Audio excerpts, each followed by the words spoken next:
ఎందుకు ఎక్కువ తయారు చేయగలిగినాం మనం అంటే ఎక్కువ FCI గోడౌన్లలో ఉన్న బియ్యంని కూడా కొన్ని మనం రిలీజ్ చేసి ఆ బియ్యం నుంచి పొందినటువంటి తౌడుని ద్వారా కొంత ఉత్పత్తి చేసే మూల పదార్థం దాన్ని మిక్స్ చేస్తే ఈ శానిటైజర్ తయారైపోతుంది.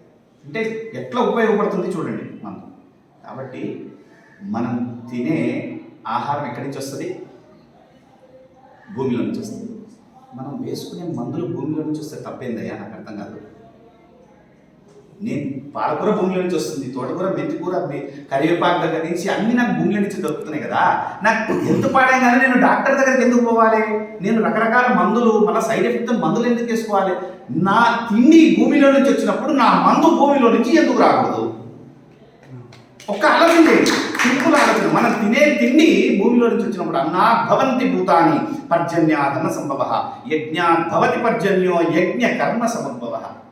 ఇప్పుడు ఇంత పెద్ద హోమాలు చేస్తున్నాం మనం, హోమాల వల్ల వర్షాలు పడుతున్నాయని చెప్తున్నాడు పరమాత్ముడు. దాంట్లో సైన్స్ ఉంది, ఇంకో వేదిక మీద నేను మళ్ళీ చెప్తాను అది మీకు.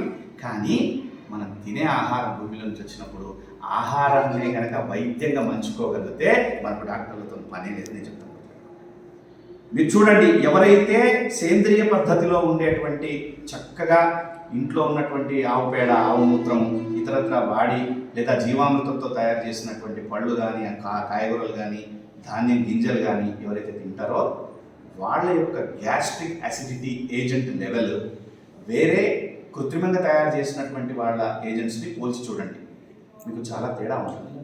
ఇప్పుడు నేను కొంతమంది మనుషులను చూశాను ఊళ్ళలో, గ్రామాల్లో చెప్పులు వేసుకొని నడక మొదలుపెట్టినంటే మద్దూరు నుంచి కోసికి నడుచుకుంటూ వెళ్ళిపోతాడు.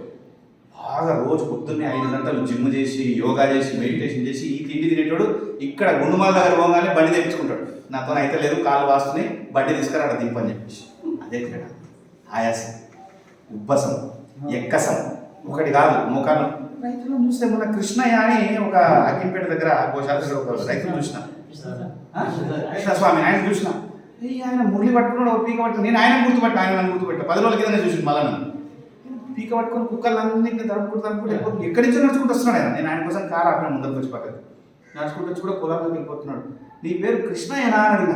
వచ్చినాడు, అద్దం తిప్పినాక అయ్యో స్వామి గుర్తుపట్టలేదు స్వామి, బాగున్నాడు, ఒక్కసారి రండి అంటే వస్తా, హనుమంతుతో మళ్ళీ వస్తాను, చూసిపోతాను. అంటే ఎందుకు చెప్తుంది ఈ ఉదాహరణ అంటే నడక, ఆహారం, ఆహార్యం. మంచి తినేవాడు ఇట్లా కనపడతాడు. మీరు చూడండి ఒకసారి పిల్లలు, తర్వాత పిల్లలు కూడా అదే చెప్పాలనుకున్నా నేను. మీరు కోసికో మైబునార్కో పోయి ఆ రోడ్ సైడ్ బిర్యానీ